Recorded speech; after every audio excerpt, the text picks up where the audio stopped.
just sitting here thinking that if this is all school and what we're learning is the very essence of the Creator, God, and that essence of God would be like we are because we are in that image and we are a duality. We are a duality of feeling and thought. And I think because this is a dual universe, at least as far as we can see in this dimension, it's a universe of opposites.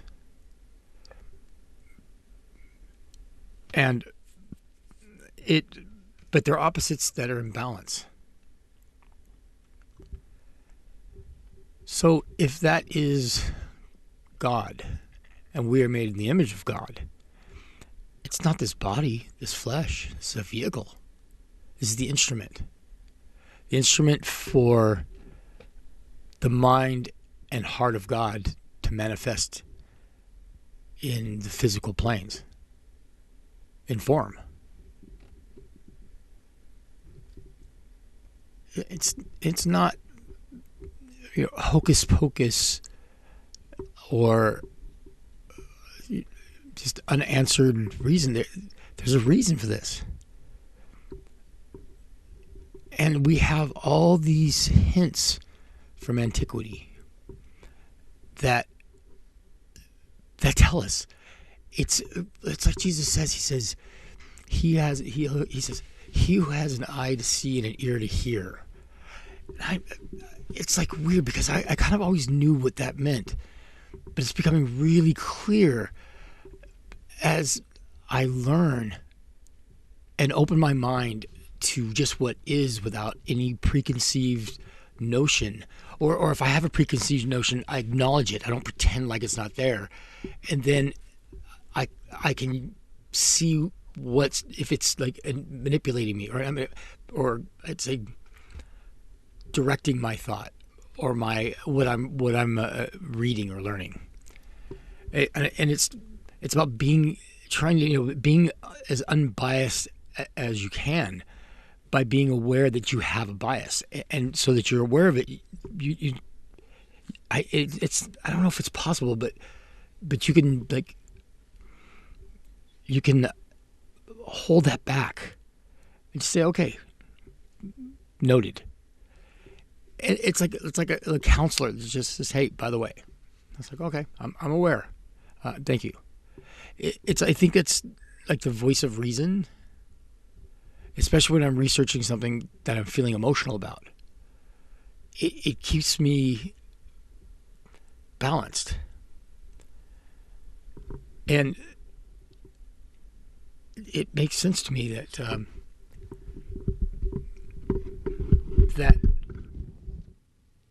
to know God, and God is these two energy forces perfectly balanced, and it consumes the entire existence. Nothing can be outside of it, at least not that we can even conceive of at this point in our evolution. But it would make sense that it because it's in spirit. It's like it's energy.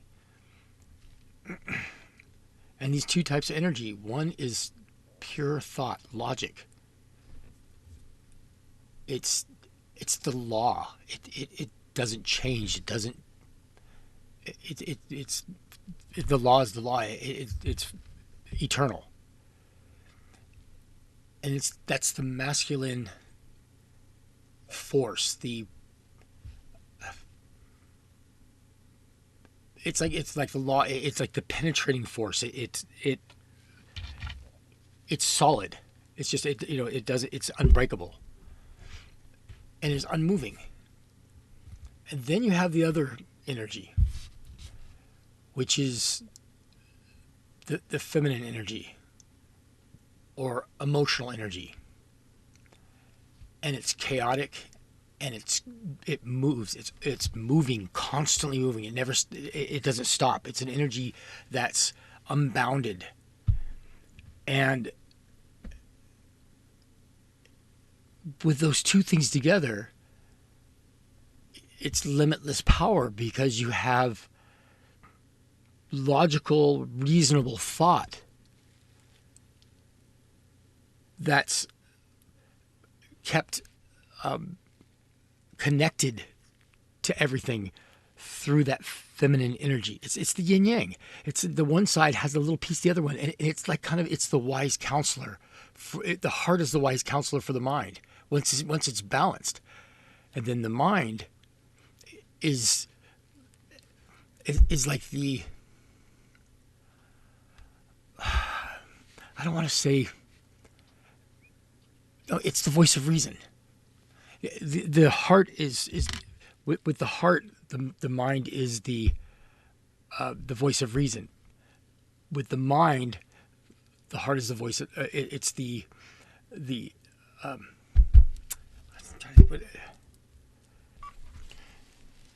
it's the mother there to keep us connected.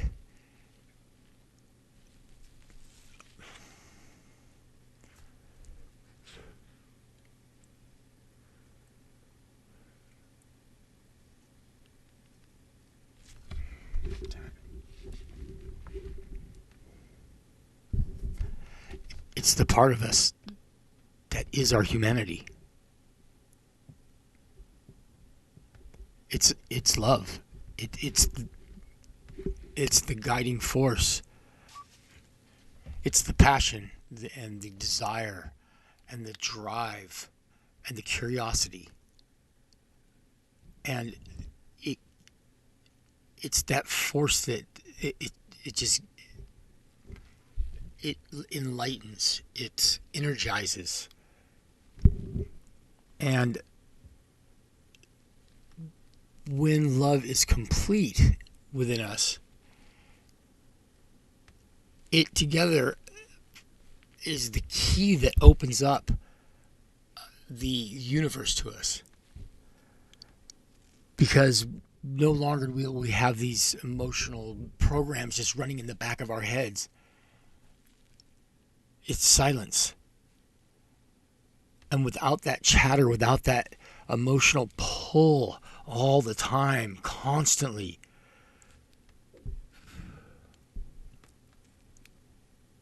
we'll be able to see clearly what's around us.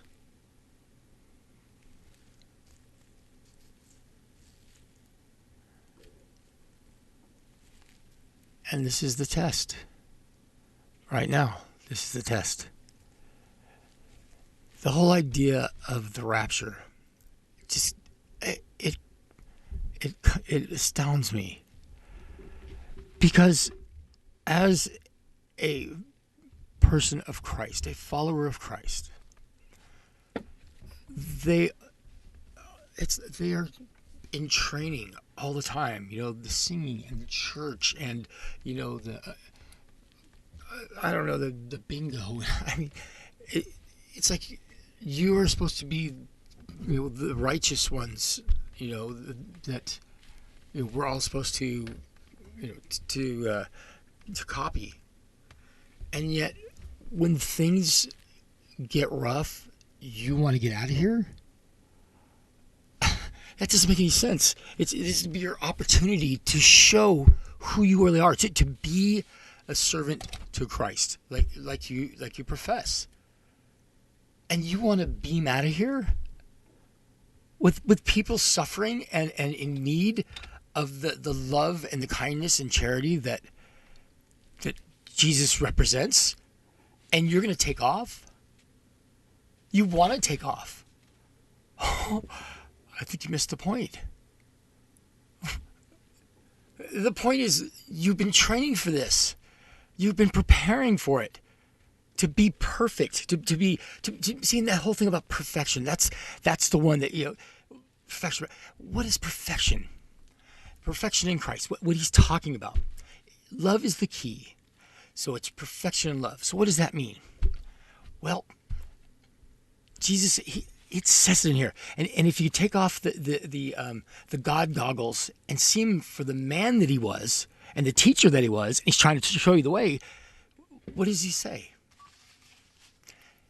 He says to this young man that comes behind him and says, "Good teacher." He turns around and says, "Why do you call me good? Only your Father in heaven is good." Now that is a really strange thing for God to say. But not such a strange thing for a man to say, a humble man. But see, here's the thing that I think it's kind of slipped people. He just says he's not good, but what does he say? Your righteousness must surpass that of the Pharisees to enter the kingdom of heaven. Righteousness, what does that mean? To do what's right. So to do what's right without fail. Always. Where you never, see, this is the interesting thing. Is the thought of a sin a sin? No. I say no, and this is why. The darkness defines the light. How would you know it was night out or how would you know it was day out unless it was night? You would know. You need that contrast. So when a situation comes before you, and the first thing that pops in your head is like, that would be nice for me. Or, you know what I'm saying? How is that a sin? It's how you respond to it. That's the whole key. The thing pops in your head, and you go, no, because a feeling will pop up. Maybe a little feeling of a past guilt or a little past shame or something. You're like, okay, I got it. And you're like, no, I'm not going to do that. Well, isn't that passing the test? Isn't that being tempted and turning away from temptation? That's the whole point. But how do you know the light from the darkness? You have to understand the darkness. You have to sin. You have to know both sides of the coin. And that same idea goes with life. What's the other side of the coin of life? Death. It just is. You don't get away from it. Nobody gets away from death. It's just the way it works. So it's when you can accept that, it's like, okay, there's two sides of this coin. I'm going to die. I was born. I'm going to die. What am I going to do while I'm here? Am I going to sit and be concerned about this inevitable thing that can happen at any second? With no warning. Boom, done, dead. I saw it happen. My first experience with death. Okay. So why are people so afraid of death? It's an inevitable. 100% inevitable. It's like they waste so much of their life worried about their death and what they're going to do after life. It's to be stuck in your imagination, your imagined afterlife or future or death, and it's like it takes over your mind. The obsession with the inevitable doesn't make any sense.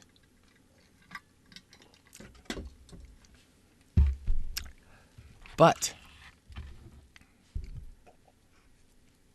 as you are able to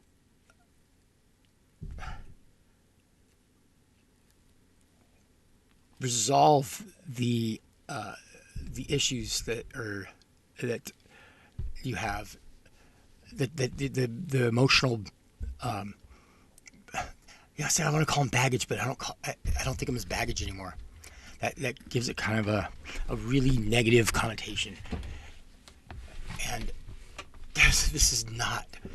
It's like we think of in terms of good and bad, but in the big picture, it's not good and bad. It just is. It's like this is the requirements to. These are the requirements to get a driver's license. So you have to do the things you need to do to get a driver's license. That's just it.